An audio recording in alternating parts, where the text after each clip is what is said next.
may I direct your attention to something quite extraordinary? The year is 1996. The NBA is a league of pressed suits and polished press conferences. It is Michael Jordan and his billion-dollar smile. And also David Stern's vision of a global brand, looking sophisticated and professional. And then Allen Iverson walks through the door. And guess what? This guy got tattoos covering his arms back when having one tattoo was enough to get you a side-eye. Allen Iverson first appeared on the national stage at Georgetown University, where he became a first-team All-American. Such courage. You love the fact that he is fearless.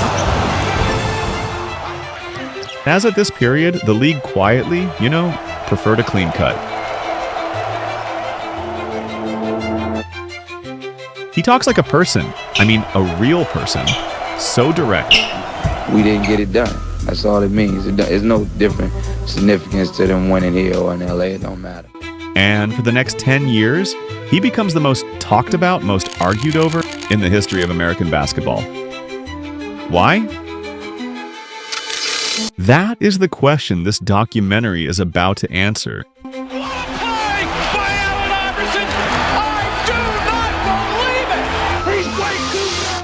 Because this is a story about what happens when a system meets someone it cannot contain.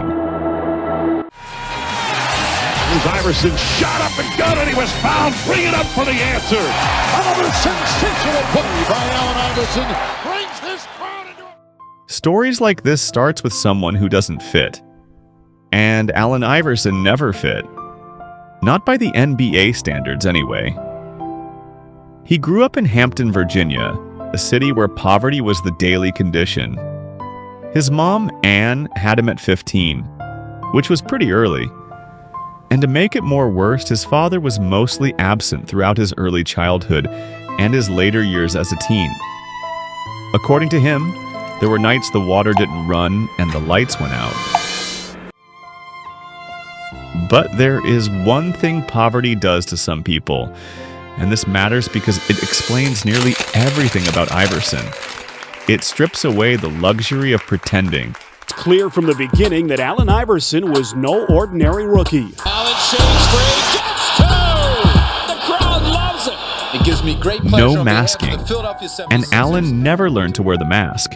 He brought his honesty, raw, unfiltered self into a league that had spent decades perfecting the mask. In high school, he was a badass. Football team and basketball team wanted him.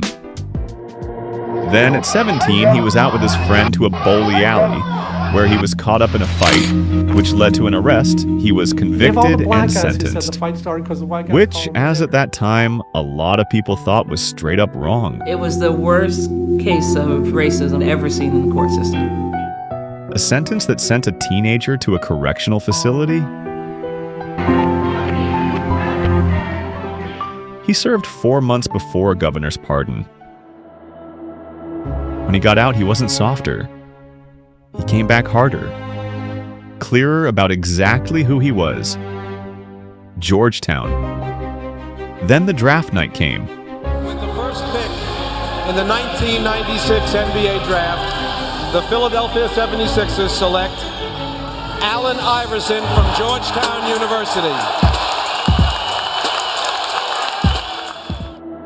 And the NBA got something it had never seen before. People are scared of him, honestly, because of his baggage. The tattoos, the cornrows, the entourage, and the defiance. The critics were immediate. A lot of people started saying he doesn't have the size to survive in the NBA. He wants to dominate the ball. That's not going to happen. Others were saying he's selfish. He's just a product of hype. Almost like he's holding this team hostage. 52 points for Iverson. He is the man. All I want to do is play. There's something that's easy to forget now because the league looks so different. The stuff you see NBA players do every day. The tattoos everywhere. The braids, the hip-hop blasting during warm-ups, the streetwear, and players actually talking like real people in press conferences instead of polished speech. Almost none of that was normal before Allen Iverson. Not with this level of, I don't care what you think. The NBA in the early 90s was selling something specific. I don't have to, because I'm pretty sure most of the people are, but I don't want to, because I think I don't want to bring no tension between Carl and me. Michael Jordan's whole empire taught the world what black excellence could look like when it was nicely packaged. Too professional, safe, something grandmas and CEOs could both feel good about. Jordan wore suits, smiled perfect. In fact, Jordan was immaculate. But that image had a cost nobody really talked about. It required a certain performance of respectability. A distance from the street, from hip-hop, from the way young black dudes actually talked and dressed. Iverson refused to pay that cost. He was a young black man from Hampton, Virginia. And he was going to look like it, sound like it, You think of Philadelphia live basketball, like you think of Allen Iverson. while being one of the most famous athletes on the planet. And the reaction was something else. Dress codes got debated. Why won't he become more comfortable for us to look at? But for a generation of young people, especially black kids from cities who had never seen themselves in a mainstream star without all the rough edges sanded off, he was a mirror. For the first time, a superstar looked like their older brother, talked like the people they grew up with, made it to the top and refused to pretend he came from anywhere else. Reebok understood it before the NBA fully did. The answer became one of the most iconic sneaker lines in the history of American basketball, because Iverson represented something authentic to millions of young consumers who could feel the difference between a brand and a person.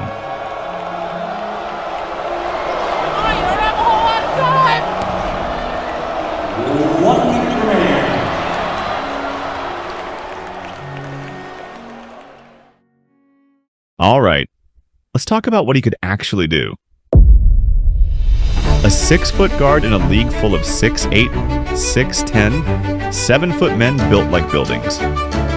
Iverson was a sports car on a highway full of freight trucks. And yet, his crossover. There is basketball crossover, and then there is the Iverson crossover. Okay.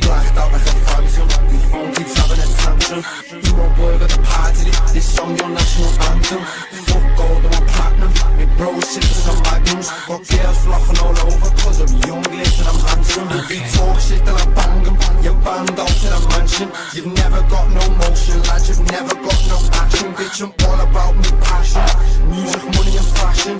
Drugs and girls come later, in the end it's all a distraction. Okay. My girl's on my back like what you smoked before. Calling it a crossover is like calling a hurricane some wind. But the crossover was just the symptom. The real thing was his relationship with fear. Most players, when they're undersized and a 7-footer is standing between them and the basket, they do the rational thing. Find the open man. Iverson went at the problem. Every night, every possession felt personal. Come stop me if you think you can. And the crazy thing is how often nobody could. During the 2000 to 2001 season, Allen Iverson led the Philadelphia 76ers to the NBA Finals. He won the MVP that season. He even led the entire league in scoring. And in Game 1 of those finals, against the Los Angeles Lakers, he dropped 48 points. He crossed over Tyronn Lue so badly that he stepped over him, and it becomes one of the most famous images in basketball history. And then in May 2002, Sixers just got eliminated. Coach Larry Brown said Iverson missed some practices, which, in the culture of pro basketball as at that period, is basically an indictment. I know it's important. I do. I honestly do. But we talking about practice, man. What are we talking about? Practice? We talking about practice, man. We're talking about practice. We're talking about practice. We ain't talking about the game. We're talking about practice, man. He hasn't been at practice as many times as he said practice. But if you watch the whole thing clearly, what you see isn't a guy who doesn't care. It's just a guy who's exhausted from being asked over and over to explain himself to people who've already decided who he is. A guy who knows the real conversation isn't about practice. It's about whether he's the right kind of person to be the face of a franchise. The mainstream media, as at that period, had a version of Iverson they preferred: the troubled genius, the talent that got roughed by attitude. And Iverson just kept refusing to be that guy. His relationship with the basketball establishment is one of the most complicated things in the history of American sports. Larry Brown loved him and wanted to change him at the same time, which honestly defines a lot of Iverson's run with authority. Brown knew what he had, but he also believed Iverson needed to be molded, directed, brought into line. They won together, they struggled together. He was recognized as the most valuable player in the NBA, and seeing how far he came and how far I came, to be honest with you, it was pretty special. Now I can look in his eye, and he can look in my eyes, and we see the same thing. We got the same agenda. But eventually they parted ways. The same pattern repeated across different cities, and also with different coaches. Miami, Denver, Detroit, Memphis. There was always the talent and always the moment where someone in charge looked at Allen Iverson and thought, if we can just get him to... But you see, the criticism wasn't always wrong. There are legit questions about practice habits, leadership, about balancing individual expression with team stuff. But here's what the criticism always missed. Iverson wasn't refusing to work hard. In fact, this dude was one of the most relentless competitors the basketball league has ever produced. He was refusing to become a version of himself that fit more neatly into someone else's box. And people connected with him because of that. Because we all know exactly what it feels like to be asked to be someone slightly different than we are. Allen Iverson said no, publicly, repeatedly, at a great personal cost. The loneliness of being Allen Iverson isn't poverty or failure. It's the loneliness of becoming a symbol. Because once you're a symbol, people stop seeing you. They see what you represent to them. Their authenticity, their frustration with a system that wants everybody to conform. And somewhere inside all that, the magazine covers, the sneaker deals, the arenas chanting your name, the actual person is just trying to figure out who they are when the cameras leave. Iverson gave everything to every game. The physical toll was insane. He played small in a league of giants for 15 years, but the emotional cost was harder to count.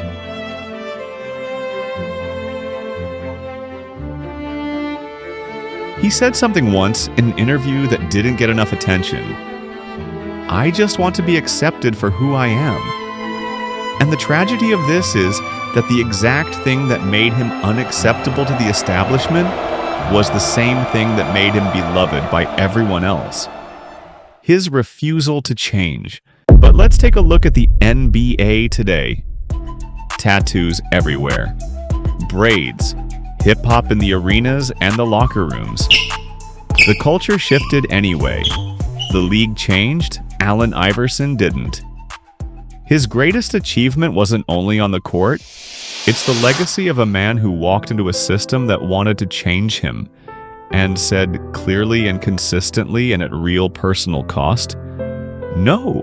Because if he could walk into the most watched league on the planet and refuse to become something else, and excel and matter, then maybe the edges don't need to be sanded. Maybe the edges are the whole point.